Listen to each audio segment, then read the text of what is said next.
Universidad Nacional Autónoma de México, es investigadora titular del Instituto de Investigaciones sobre la Universidad y la Educación y profesora de asignatura en el Colegio de Historia de la Facultad de Filosofía y Letras de la misma Universidad Nacional.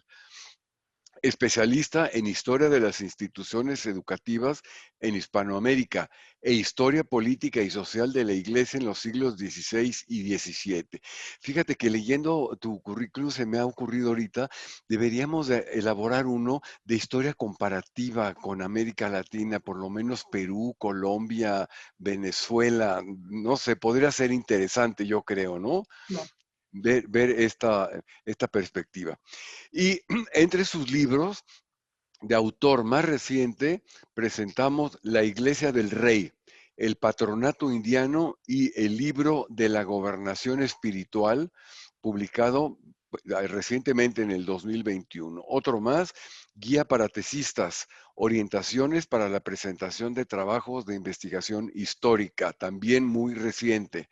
Y los cimientos de la Iglesia en la América Española, los seminarios conciliares del siglo XVI. Para mí son temas verdaderamente interesantísimos, sobre todo el tercero, que lo voy a leer pronto y te vamos a invitar para que lo presentes en el centro de estudios. Ah, con mucho gusto. Y ese es un estudio comparativo precisamente, Ah, mira, qué bien. porque me ocupo de toda Hispanoamérica.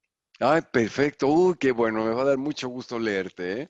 Bueno, pues sin más, ya nos falta un minutito, nada más, ya están conectadas 63 seguidores, que a mí me da mucho gusto porque es al mediodía, son las 12. Yo sé que mucha gente está trabajando, muchos son docentes, muchos son estudiantes, y sin embargo, un público muy generoso nos sigue cotidianamente. Y también comentarles que recuerden que queda grabada la conferencia por si la quieren ver después del fin de semana.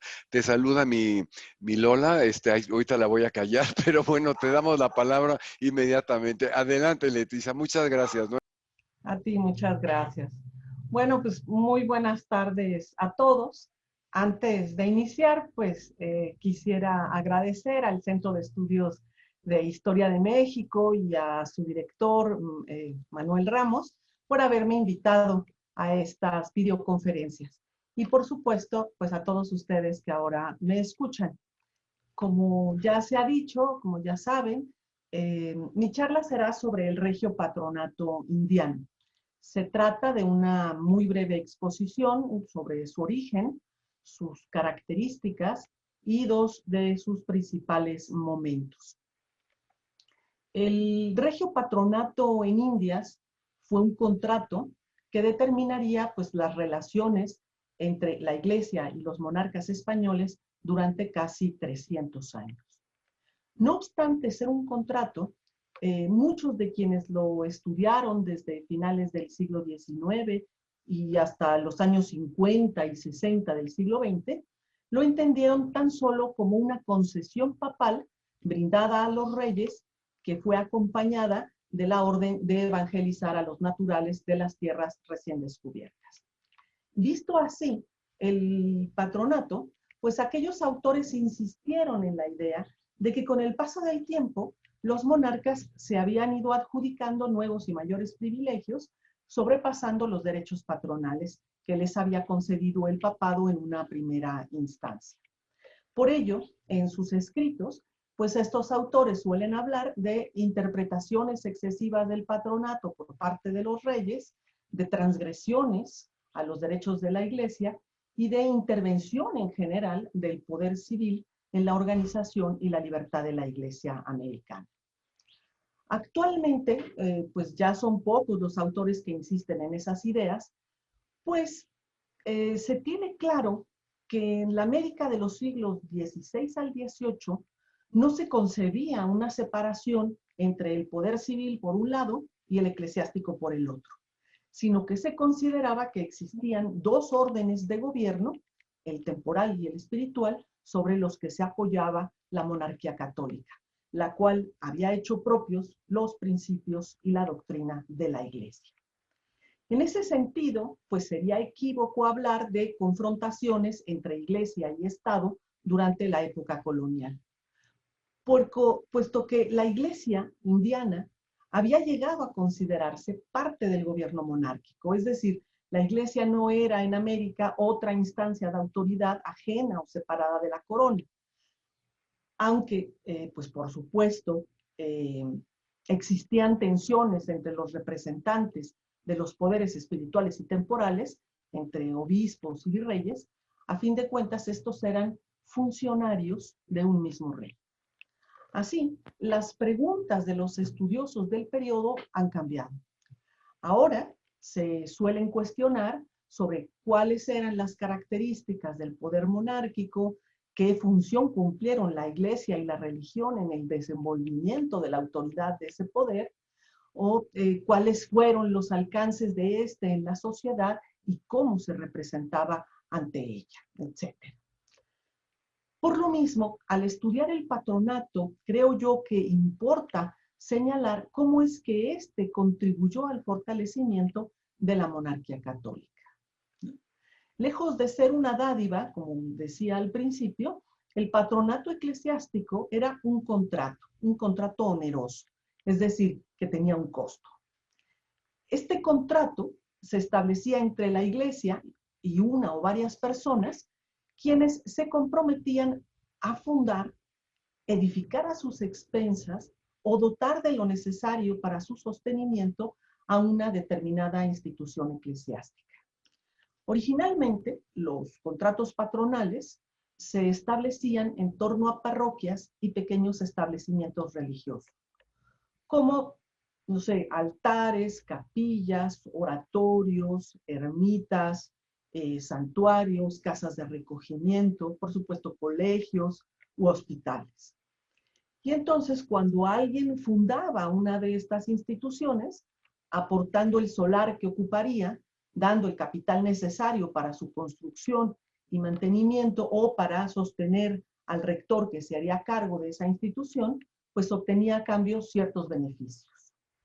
Estos beneficios podían ser derechos que le correspondían por ley o por tradición, o podían ser privilegios, es decir, tener un carácter excepcional debido a la condición especial de la persona que estaba haciendo la dotación o de la institución de la que se tratara, ¿no? O del tiempo también en el que se estaba llevando a cabo este contrato.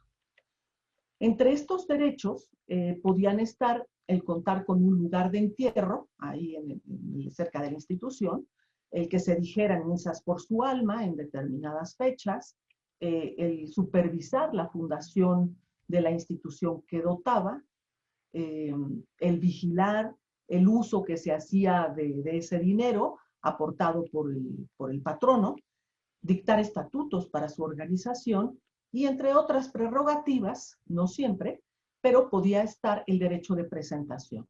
Es decir, el derecho a señalar a quienes serían los rectores o los encargados de esa institución, ¿no? Aunque el patronato, pues, claramente representaba un beneficio para la Iglesia, pues facilitaba el sustento de algunos de sus miembros y entre otras ventajas, pues promovía el culto religioso, al mismo tiempo daba pie a la intromisión de los seglares, es decir, de los laicos, en el orden eclesiástico. Y por eso, muy pronto, el papado estableció condiciones para el otorgamiento de los patronatos, limitó los derechos y privilegios que incluirían o que podían incluir y señaló las causas por las que se podrían restringir o anular, es decir, por las que se podría disolver el convenio. Debido a esto, cuando los monarcas españoles solicitaron el patronato en el Reino de Granada antes de que iniciara la Reconquista, pues debieron invertir muchísimo tiempo y también dinero para conseguirlo. De hecho, solo consiguieron vencer la resistencia del Papa tributándole 10,000 ducados en medio de las negociaciones y argumentando como un mérito más de su empresa la conquista y la expansión del cristianismo. Y es que el triunfo de las armas cristianas contra los infieles en ese momento no había sido un elemento propio del patronato, no pertenecía a él. Y entonces, gracias a ello, en 1486, los reyes consiguieron una muy importante ampliación de las tradicionales prerrogativas de estos contratos, lo que pues serviría para centralizar su autoridad y poder ejercer, evidentemente, una mayor sujeción y un mayor control de esos territorios. El patronato de Granada es muy importante porque constituye un antecedente, ¿no?, del patronato indiano. Así pues, en el año de 1486, el Papa Inocencio VIII reconoció a los reyes la facultad de erigir ya no solo parroquias y pequeños establecimientos, sino también catedrales, colegiatas y monasterios, concesión de la que gozarían de manera exclusiva, lo cual pues también era una excepción, porque por lo general solían coexistir varios patronatos en un mismo establecimiento. Un patrón podía dar el solar para la construcción, otro podía construir o reconstruir el edificio, otro más podía dotar para el sostenimiento del culto y del ministro que oficiaba. Pero en este caso, esas facultades se reservaron solo para la corona. Además, para el mantenimiento de las iglesias, el papado ordenó el pago del diezmo en los territorios granadinos, dejando a la corona el decidir cuánto de ello pues daría a las iglesias. También concedió a los reyes el derecho perpetuo de presentación, es decir, el de dar al obispo o al papado los nombres de quienes serían párrocos, obispos y miembros de los cabildos eclesiásticos en Granada. Los cabildos eclesiásticos eran estos grupos de clérigos que gobernaban las catedrales junto a los obispos. Posteriormente, en 1500, ya concluida la reconquista de Granada, el Papa concedió a la corona los diezmos de los nuevamente convertidos y declaró que los derechos y privilegios que hasta entonces había concedido no solo corresponderían a los reyes católicos, Fernando e Isabel, sino también a todos sus sucesores, y que serían extensivos a todas las iglesias, tanto las que ya existían como las que en adelante se crearon. Pues bien, gracias a esas prerrogativas, la corona consiguió someter a su voluntad la organización eclesiástica en los territorios granadinos. Y más importante aún, consiguió sentar un precedente del que se valdría en 1493 para solicitar privilegios similares para esos territorios que acababa de ver Cristóbal Colón tras su primer viaje. Precisamente en ese año de 493, los reyes obtuvieron dos bulas papales, llamadas intercaetera, que forman parte del patronato, donde el pontífice les hizo donación de las nuevas tierras, ¿no?, y les concedió la soberanía en ellas, y en las que en adelante fueran a descubrir. Así como les dio también el derecho exclusivo a evangelizar, prohibiéndolo a otras naciones.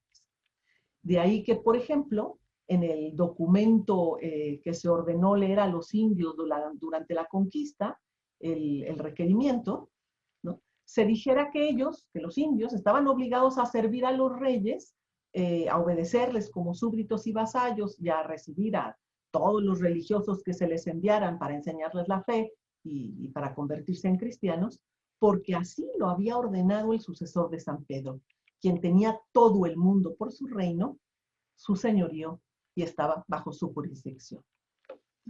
En fin. Luego, en otra bula, dictada en 1501 y llamada Exiliae Devotionis Sinceritas, el Papa concedió a los reyes y a sus sucesores el recibir libremente los diezmos en todas las islas y provincias de las tierras descubiertas y que después se descubrieran, con la obligación de dar dote suficiente para que los obispos y los sacerdotes pues se sustentaran y pudieran ejercer el culto divino. 7 años después, en 1508, otra bula más, la Universalis Ecclesiae Regimini, que ahora se conoce como la bula del patronato, les dio a los reyes el privilegio de que ningún otro pudiera, sin su expreso consentimiento, erigir, edificar o fundar iglesia alguna, ya fueran parroquiales, catedrales o unidas a monasterios, así como el derecho de presentación de todos los eclesiásticos que se harían cargo de todas y cada una de ellas. Y finalmente, a estas concesiones pontificias que forman parte del patronato, se sumó en 1510 otra bula más, que se llama Eximiae Devotionis Affectus, donde el papado reconoció a los reyes el derecho de reservar para sí los diezmos de oro, plata y demás metales mineros, perlas y piedras preciosas. Aunque todos estos beneficios eran similares, digamos, a los otorgados en el patronato de Granada, en los hechos, el patronato indiano excluyó prácticamente a Roma de la dirección de la Iglesia en América. Primero, porque se dio a los reyes para un territorio que tenía pues un océano de por medio, ¿no? Y que además no se podía arribar a esas tierras sin el consentimiento de los reyes y tampoco se podían enviar órdenes ni documentos. Y es que en las primeras bulas el papado había impuesto pena de excomunión mayor para cualquiera que intentara ir a América sin importar calidad o condición, a menos que contara con una especial licencia de los reyes y sus sucesores. Además, entre los mecanismos adoptados por la corona para la administración de sus territorios, estaba algo que se conoce como el pase regio. Y esto les permitía al monarca reservarse el derecho a verificar la autenticidad de cualquier documento papal y a dar el visto bueno antes de que fueran los documentos enviados a América y por supuesto también se reservaba su aplicación, ¿no? Así que pues no todas las letras apostólicas, las bulas papales o las concesiones del Papa podían llegar a América o llegaban cuando el rey determinaba que era necesario que llegaran, ¿no? En segundo lugar, se trata de derechos, los indianos, y de privilegios que se ejercerían sobre un número indeterminado de iglesias en un territorio igualmente indeterminado. Porque como fui diciendo, todas las bulas se referían a las islas y tierras firmes halladas y que en adelante se hallaran, es decir, para lo que fuera, ¿no? Y esto pues era pues normal, porque aunque en 1498 Cristóbal Colón ya había navegado enfrente del delta del río Orinoco y había visto la América continental, pues llegó a asegurar que se trataba de los territorios asiáticos descritos por Marco Polo.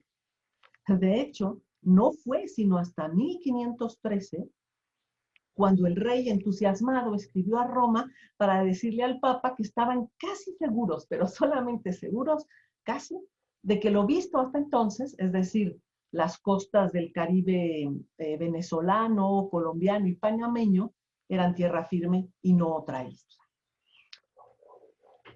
Más aún, el valor que llegarían a tener las concesiones papales en América era también incomparable a las riquezas que esperaban de Granada. Como he señalado, lo tributado al Papa, como la mordida, digamos, dada al Papa para apurar la expedición de las bulas del patronato de Granada, fueron 10,000 ducados. Mientras que solo la muestra de los tesoros del Perú, llegada a Sevilla exclusivamente en el primer semestre de 1534, tuvo un valor total de poco más de 1,000,000 de ducados. Así pues, aunque los patronatos de Granada e Indias fueron similares, la importancia del patronato indiano pues fue extraordinaria, ¿no?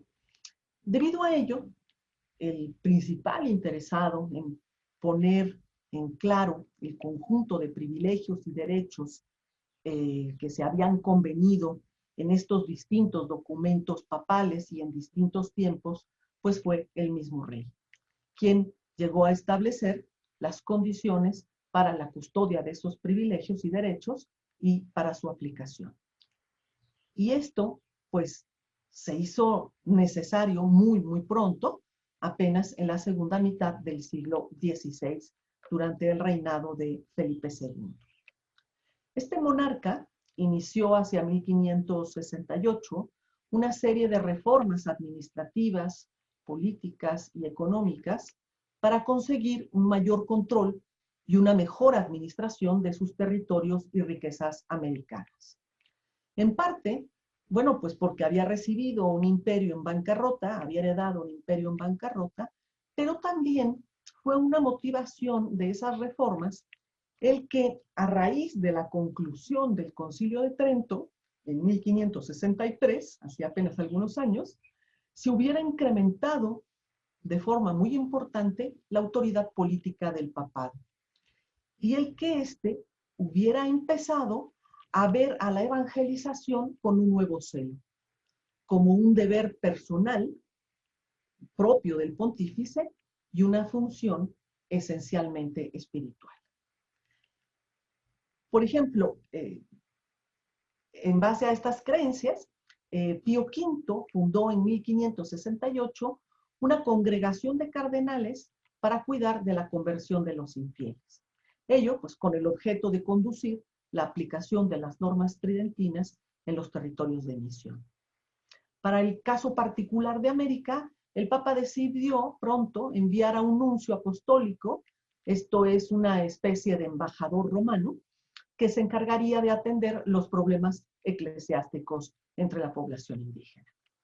Pero no solo se trataba de evangelización de los infieles, lo que le preocupaba al Papa, sino de la conducción de la reforma tridentina en toda la cristiandad.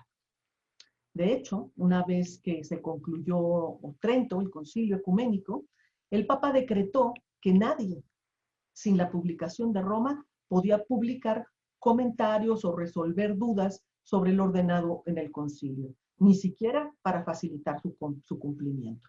Y entonces creó una congregación de cardenales para intérpretes de Trento. Esta congregación de cardenales intérpretes sería la única autorizada para resolver cualquier duda que se presentara sobre el concilio.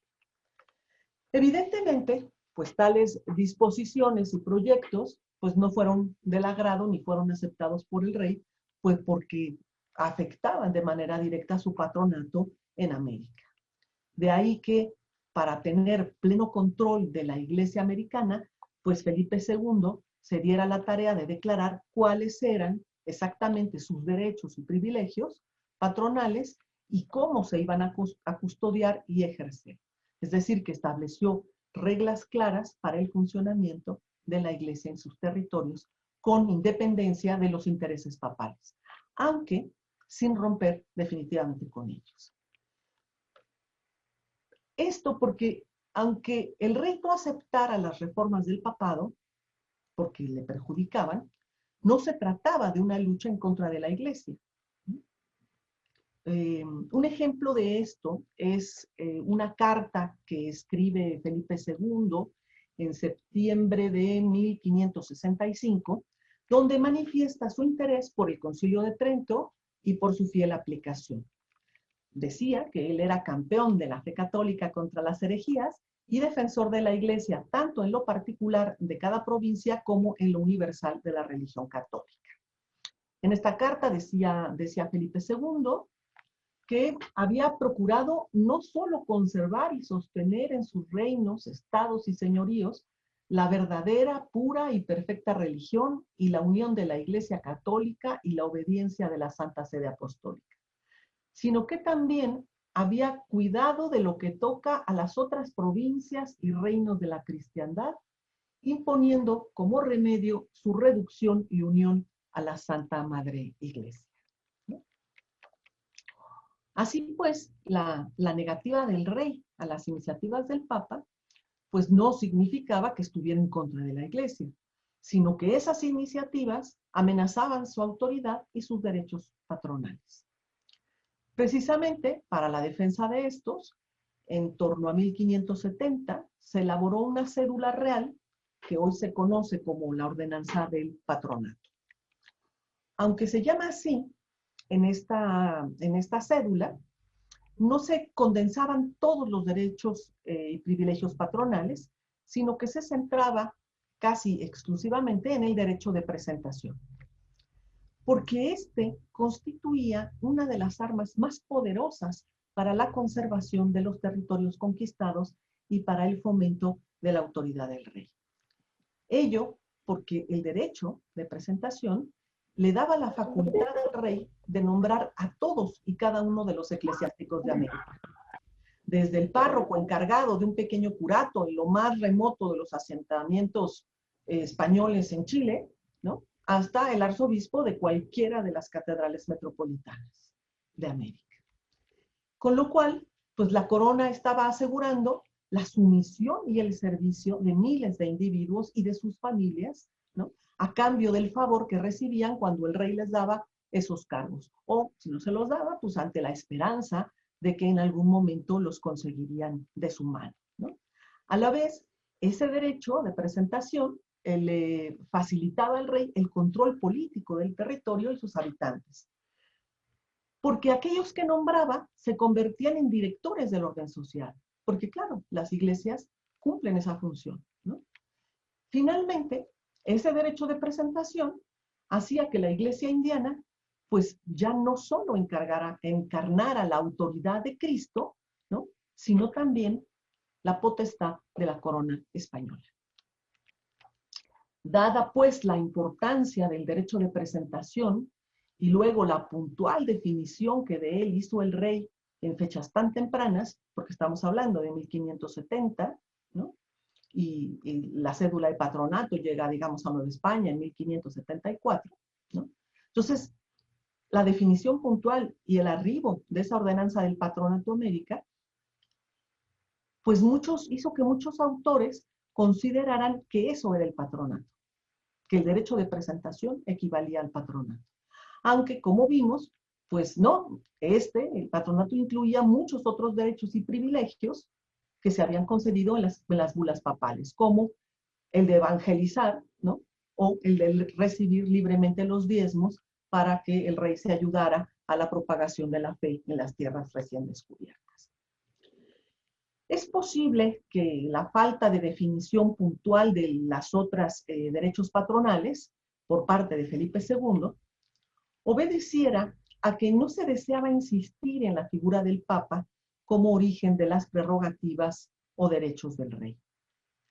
Y es que en ese entonces ya se consideraba que la adquisición del Nuevo Mundo, su descubrimiento y la conversión de los indios había sido un encargo de Dios al rey, lo que justificaba pues la definición y precisión de sus derechos sobre la iglesia, aunque esas decisiones y esas definiciones y esas precisiones no aparecieran en las bulas papales, ¿no?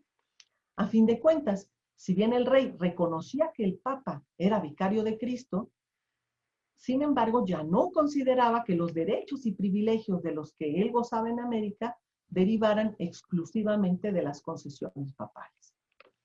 Estas, creía el rey, que eran también el resultado del descubrimiento, los esfuerzos y los gastos hechos por él en las nuevas tierras.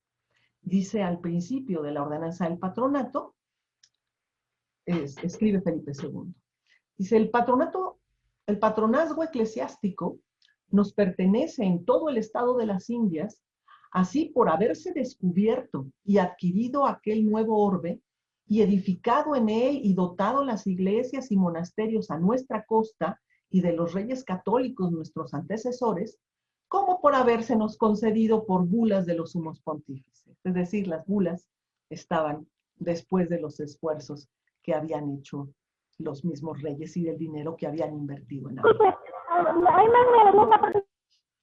Por otra parte, a raíz de ese patronato ampliado de manera unilateral por Felipe II, se justificaba la actuación de la corona en la organización de la iglesia y la vida religiosa de los fieles, en algunos casos porque los reyes sentían que podían intervenir y dar órdenes en asuntos propiamente eclesiásticos, porque estos asuntos, algunos de ellos, tenían repercusiones en la organización de la sociedad.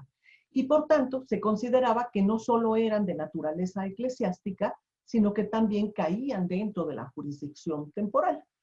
En otros casos, la actuación de los monarcas se justificaba pues por la necesidad de cumplir con mayor eficacia con las tareas evangelizadoras y quitar pues los impedimentos para la difusión de la doctrina cristiana que les había encomendado Dios. Y es que, aunque era obligación de todo monarca defender y propagar la fe, pues los reyes católicos sentían que tenían una especial encomienda divina, sino pues cómo era que habían encontrado a América, ¿no? El afianzamiento, y ya me estoy acercando al final, el afianzamiento, decía, de esas ideas y el crecimiento del poder monárquico llevó a los reyes del siglo XVIII a sostener que el conjunto de beneficios patronales era simplemente un derecho inherente o inseparable a la soberanía de los reyes. Más aún, para ese entonces, algunos tratadistas y ministros cuestionaron la presentación de la pretensión de los papas de ejercer una monarquía universal. Porque claro, eso no tenía otro sustento que una ley elaborada en el siglo XII por los mismos papas. En consecuencia, decían estos pensadores del siglo XVIII, en consecuencia, pues no había razón para admitir que Roma tuviera derechos sobre los estados, ni les hubiera podido otorgar a nadie la soberanía en las tierras. En fin, con ello, se trataba de confirmar que la autoridad de los reyes provenía directamente de Dios y que la iglesia misma estaba dentro del Estado. Sin embargo, esto lleva como consecuencia a que los eclesiásticos pues eran iguales a cualquier otro ciudadano. Esa desacralización del clero y la exaltación del Estado llevó no mucho tiempo después pues al avance del laicismo y con este al quebrantamiento de los cimientos de la autoridad de los reyes. Porque si Dios no había elegido a los monarcas hispanos para regir el Nuevo Mundo, misión que les había confirmado el papado, pues entonces, ¿con qué derecho seguían gobernando América? Pero claro, estas preguntas pertenecen ya al siglo XIX. Es decir, un momento en que el patronato regio pues ha perdido su sustancia original y por tanto pues está fuera del tema de esta charla. Muchas gracias. Muchísimas gracias por esta visión de conjunto del regio patronato que a veces yo al menos me confundo muchas veces del poder del rey, ¿sí? Que nos queda clarísimo que el poder del rey de la corona sobre la iglesia, pero como parte de esta unión política, ¿no? A reserva de algunas preguntas que no las he visto, yo te quería preguntar, ¿qué pasó con el nuncio? ¿Llegó, no llegó? ¿Qué? No. No, no llegó. Felipe II no lo dejó entrar. No, si el Papa le había encargado la evangelización de los infieles, ¿por qué ahora necesitaban un supervisor de esa evangelización? No, no lo dejó pasar. Y eso no trajo consecuencias, no sé, bueno, una problemática ciertamente muy fuerte.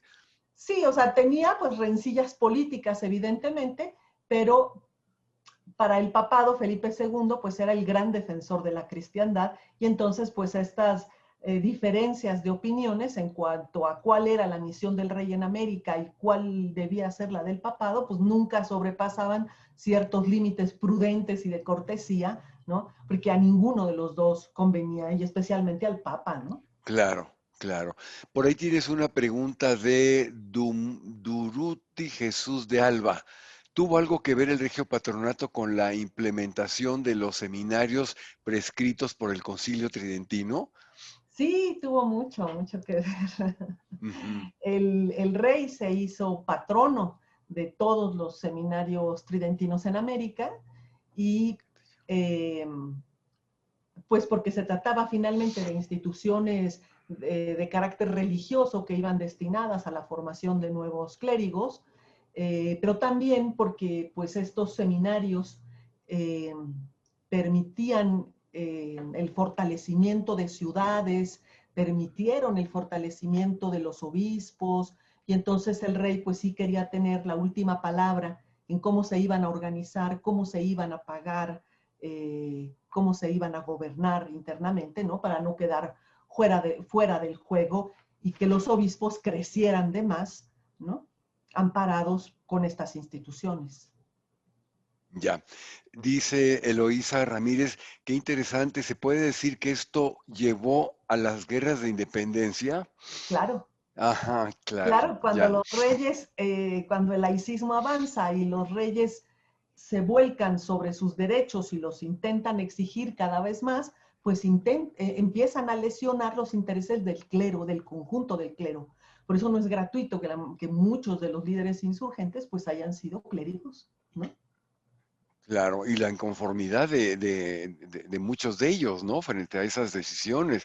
Y esto me hace pensar mucho también en las reformas del siglo XVIII, particularmente en los conventos de monjas, ¿sí? De poner en orden todo, porque, pues sí, para esa mentalidad de aquella época había mucho desorden dentro de los conventos. Muy interesante tu conferencia, tienes muchas felicitaciones. Y dice John Temple, por eso el rey no dio ninguna explicación en la expulsión de los jesuitas. Pues sí dio explicaciones sobre la expulsión de los jesuitas en realidad, pero también, claro, el derecho a que ninguno pudiera llegar a América sin expreso consentimiento del papado, digo, de los reyes, pues había sido una concesión papal. Y entonces, pues tenía el derecho a que a que no permanecieran en la tierra, ¿no? Sí, claro. Y en ninguno de sus territorios. Finalmente, la iglesia americana era la iglesia del rey, ¿no? Oye, Lucía Esquivel dice una pregunta, ¿la reafirmación del poder del rey se relaciona con la secularización de las parroquias en el siglo XVI? Gracias por esta excelente conferencia. Sí, cuando Felipe II empieza a reordenar la, la iglesia, eh, uno de sus grandes proyectos es uniformar a el clero que se iba a hacer cargo de la evangelización, es decir, uniformar a frailes y clérigos seculares, ¿no? Para que obedecieran en su conjunto al obispo y el obispo le diera cuentas al rey. La secularización, por supuesto, detrás de los proyectos secularizadores siempre está la mano del rey. No es un pleito entre frailes y obispos, bueno, sí lo es, pero en un plano mayor lo que está sucediendo es que el rey está tratando de homologar parroquias y doctrinas en una sola institución que él pueda controlar para evitar que los frailes, claro, se hicieran pues dueños de las poblaciones indígenas y de su evangelización, ¿no? Es una defensa finalmente de sus derechos patronales. Guadalupe Naya te felicita, dice qué ponencia tan más interesante y que nos hace entender el poder del rey en la Nueva España.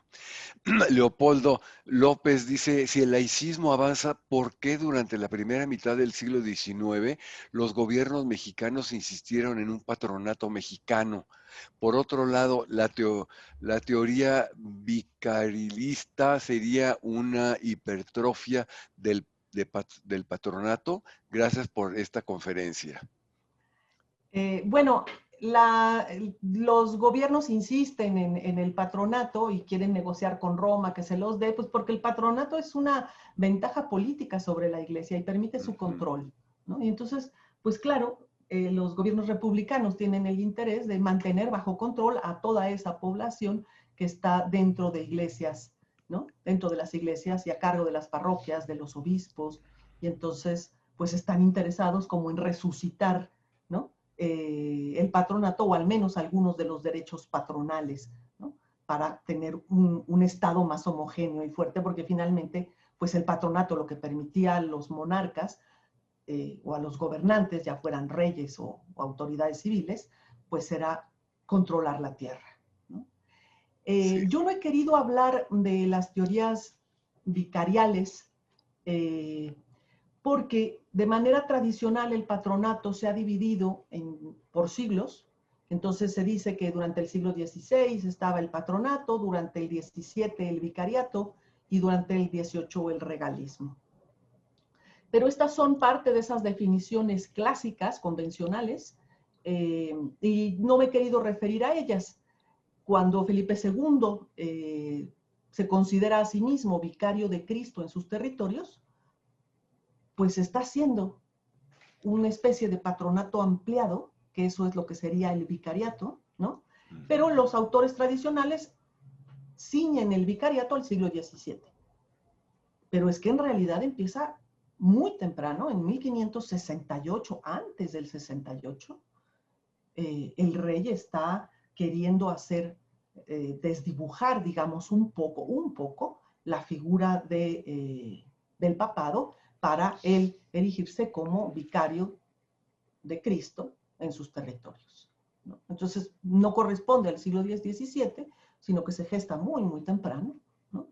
Y sí, el regalismo, sí, por supuesto, ya es propio del siglo XVIII, que es esta nueva relación que se establece entre la Iglesia y el Estado, ¿no? Bueno, en Esperanza dice, muy buena narrativa, muchas gracias. Sí, coincido con ella totalmente, sin lugar a dudas. Pues hay algunas preguntas, no sé si tú quieras verlas directamente. Ya hay varias, bueno, muchas felicitaciones, desde luego, ¿verdad? Por ahí una pregunta. A ver, Ah, dice, ¿sí? en el Concilio de Trento se Ah, sí. establece el decreto Cum Adolescentium Aetas, en el cual se instituye a los seminarios como centros formadores de los ministros sagrados de la Iglesia.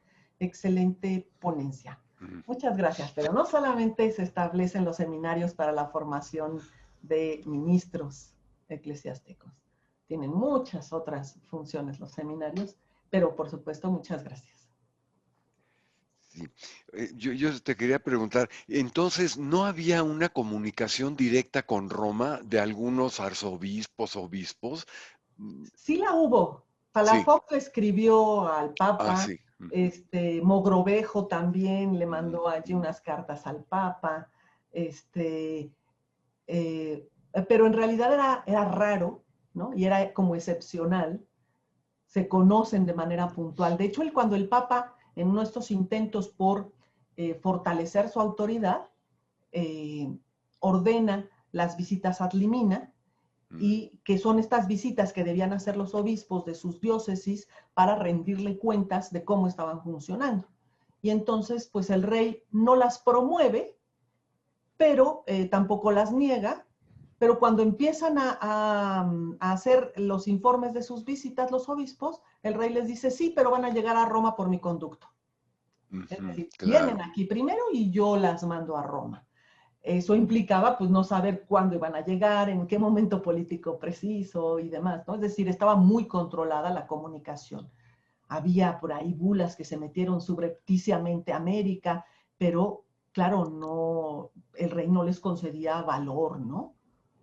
Claro. Era complejo, aunque por supuesto que se escondían por allí y llevaban correspondencia secreta, pero era Sí. difícil. O sea que el Papa de todas maneras estaba al tanto de todo, ¿no? Sí, por Pues sí, supuesto, sí. sí, sí, sí. Pues no sé por ahí, dice Karen, felicidades, excelente conferencia.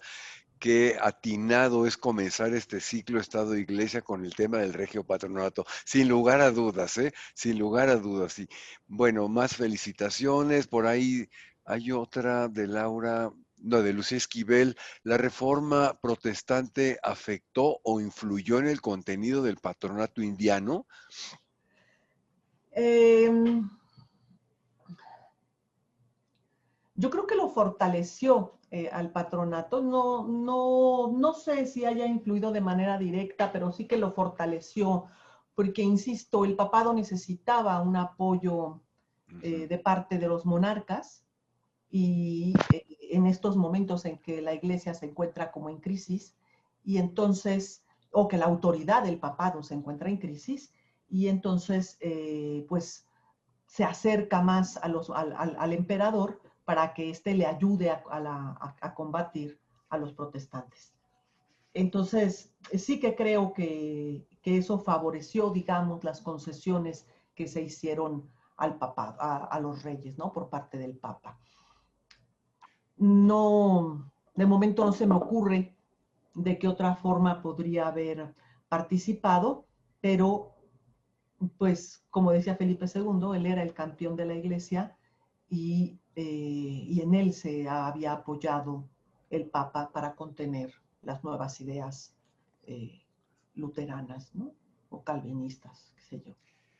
Por ahí un comentario de Cristina Barrón, no sé si tú lo quieras leer, además de Eh, la felicitación. ok, dice, ¿hasta qué punto estos privilegios otorgados por el papado a los reinos ibéricos sobre el mundo fue uno de los factores de la reforma religiosa de Lutero? Eh,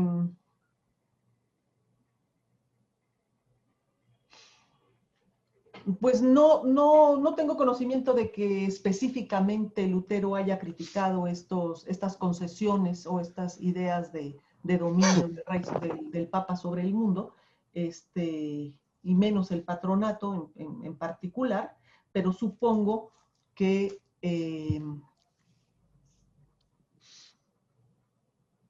Que algo sabría, o pues sí, Pues, seguro. pues él acusaba la corrupción y los excesos del clero, pero yo creo que el patronato pues se da de manera posterior, es decir, que no es que el patronato haya fomentado Sí, el movimiento luterano, ¿no? sí. Pues, doctora Leticia Pérez Puente, muchísimas gracias por esta magnífica conferencia que casi llegas a los 160 seguidores, lo cual a mí bueno, me gusta mucho porque son temas de interés.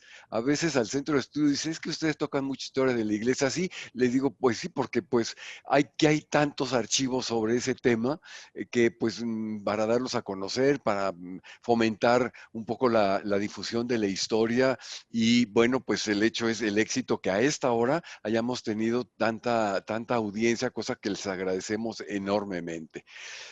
Nuevamente, a nombre del Centro de Estudios de Historia de México, Fundación Carlos Slim, Leticia Pérez Puente, muchísimas gracias por tu presentación. Felicidades por la narrativa que de veras fue excelente porque entendimos todo. Es decir, lo hablaste de una forma tan accesible que ahí tienes la respuesta con las felicitaciones y los agradecimientos. Y esperamos tenerte pronto nuevamente aquí y cuando quieras presentar tus libros, ya sabes que el Centro de Estudios es una puerta abierta. Pues muchísimas gracias, gracias por la invitación y pues gracias a todos ustedes por haberme escuchado.